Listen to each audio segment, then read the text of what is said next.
Comenzamos un tema nuevo, que es el de equilibrio de los sistemas de partículas. Si el sistema está constituido por partículas que no interaccionan entre ellas, o sea, son libres e independientes, para que el sistema esté en equilibrio, tiene que estar en equilibrio cada una de las partículas del sistema. Y si llamamos F a la resultante de fuerzas que actúa sobre cada partícula, pues tendrá que ser F igual a 0. O sea, que la resultante aplicada de fuerzas aplicadas sobre cada partícula debe ser nula. Otra cuestión es que haya interacción entre las partículas. O sea, que haya acciones y reacciones entre unas partículas y otras del propio sistema, que llamamos fuerzas internas. En ese caso vamos a establecer las condiciones universales de equilibrio de ese tipo de sistemas. Si llamamos F, como antes, a la resultante de fuerzas sobre cada una de las partículas, la podemos descomponer en dos tipos de fuerzas. La resultante de fuerzas externas más la resultante de fuerzas internas. Como para que el sistema esté en equilibrio, tiene que ocurrir que F de cada partícula sea nula, tenemos que F sub E más F sub I ha de tener resultante nula. Luego la suma de todas las fuerzas que intervienen en el sistema, la suma total,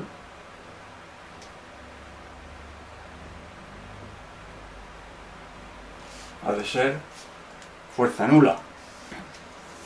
Luego entonces, si la suma total de fuerzas actuantes la descomponemos en suma de fuerzas externas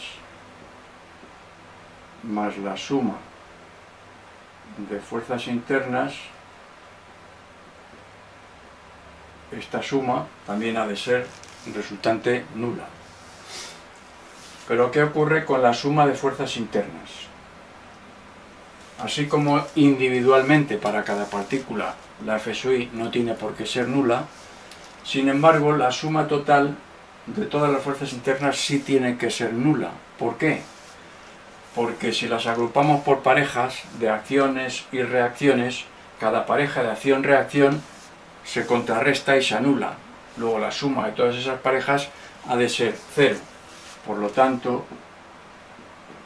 la suma de las fuerzas internas ha de ser 0. De donde se obtiene que la suma de fuerzas externas ha de ser 0. Esa es la primera condición universal. Si a la F sub E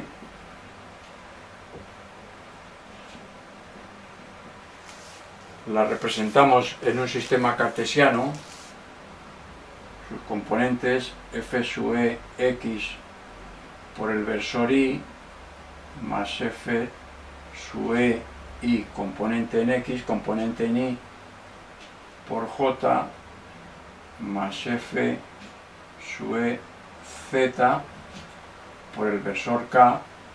Si la suma de todas las fuerzas ha de ser 0, todas las fuerzas exteriores, la suma de las componentes también ha de ser 0, suma de componentes en cada eje. Luego la suma de F sub E X ha de ser 0, la suma de F sub E Y ha de ser 0 y la suma de F sub E Z también 0. Vamos a ver ahora otra condición que podemos obtener a partir de los momentos. Si sobre cada partícula la resultante total ha de ser 0, los momentos de todas esas resultantes aplicadas a cada una de las partículas también han de ser cero, los momentos respecto de cualquier punto del espacio, en particular respecto de un orígeno de sistema de coordenadas. Luego, el momento m sub o de una fuerza resultante aplicada a una partícula que tiene que ser cero, en general será el producto vectorial del vector OP por la fuerza F. Y esto hemos dicho que para que el sistema esté en equilibrio ha de ser cero porque F ha de ser cero. Pues vamos a hacer lo mismo como hemos hecho con las fuerzas. La fuerza F se descompone en dos tipos de fuerzas, las fuerzas exteriores y las interiores. Luego el m sub o de cada una de las partículas será igual a OP, producto vectorial de las F sub e, fuerzas exteriores, más las F sub i, fuerzas interiores. Operando el producto me queda OP vectorial F sub e más OP vectorial F sub i.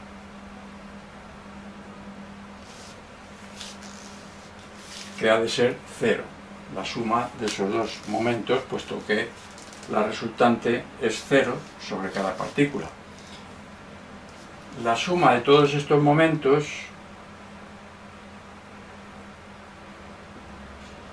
será igual a la suma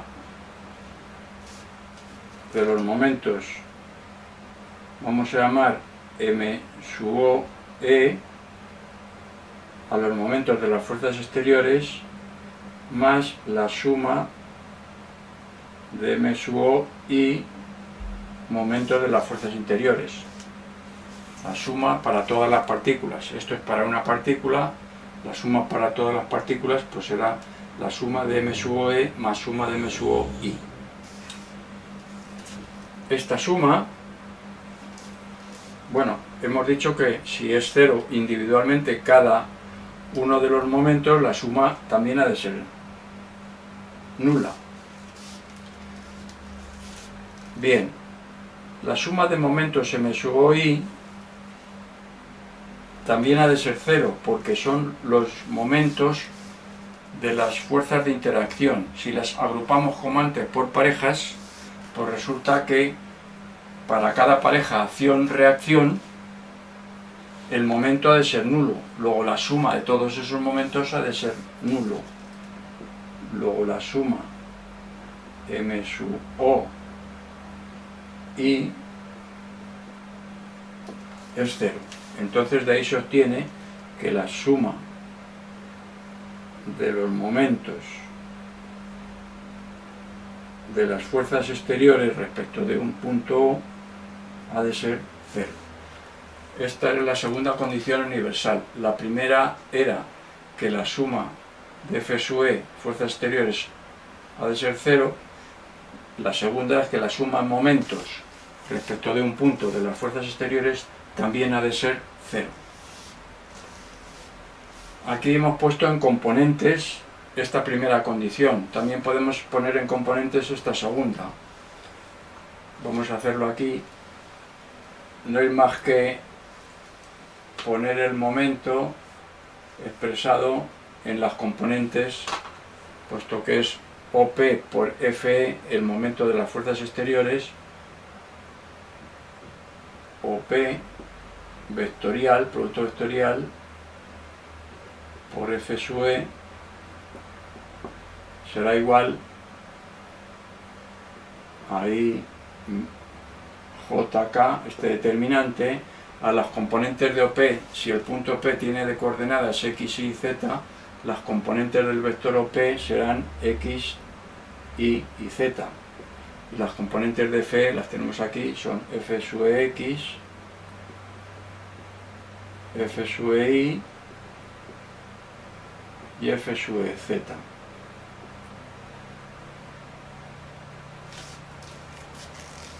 Bueno, pues desarrollando este determinante obtenemos pues las componentes que llamamos L sub e, M sub e y N sub e. L, M y N son las letras que se suelen utilizar para las componentes de un momento respecto de un sistema de ejes o los momentos respecto de esos ejes, que es lo mismo. L, M y N. Como son fuerzas exteriores, le añadimos la letra E.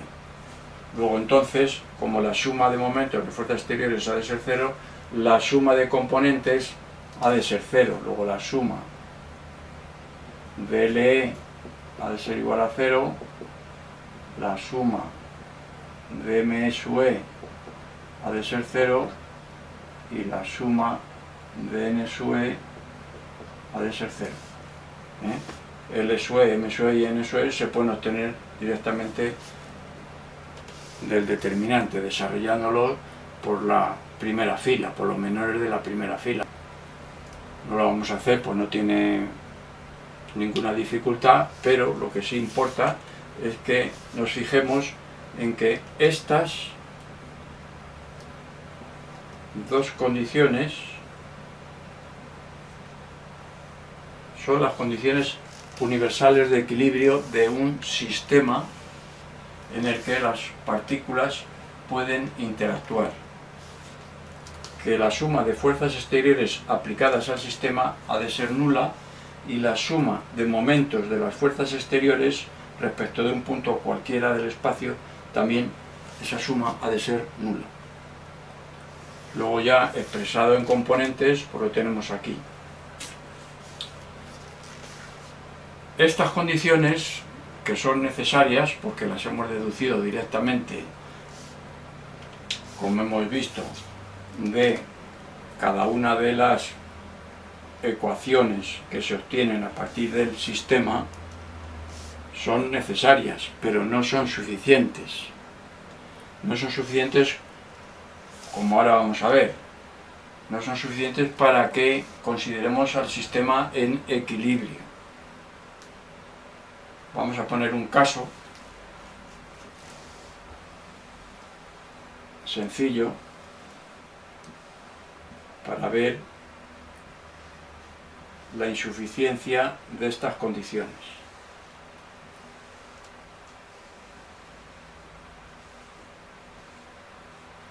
Que no son garantía de que haya equilibrio, aunque sí es necesario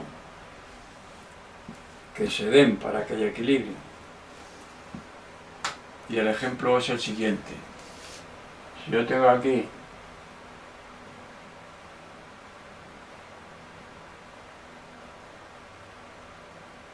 cuatro partículas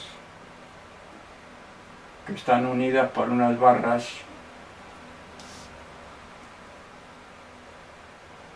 indeformables pero articuladas en sus uniones con las partículas, de tal manera que pueden girar pero no se pueden deformar, no pueden alargarse ni acortarse. Bien, entonces si yo aplico a este sistema de partículas unidas mediante estas barras, aplico dos fuerzas, la F en la partícula superior y la menos F en la partícula inferior, pues naturalmente estas fuerzas en este sistema cumplen estas dos condiciones. La suma de ambas es nula, la resultante nula, y el momento de esta fuerza respecto de cualquier punto del espacio O también es nulo. Luego entonces se cumplen las dos condiciones. Pero ¿qué ocurre? Si estas barras pueden girar en sus uniones con las partículas, pues esto tiende a cerrarse. Luego no está en equilibrio. O sea, el equilibrio se alcanzará cuando las partículas estén alineadas. Cuando se haya cerrado totalmente este paralelogramo.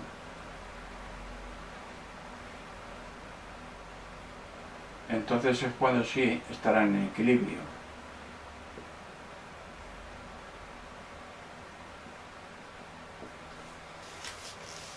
Luego, como se ve en este caso, estas dos condiciones no son suficientes para garantizar el equilibrio del sistema.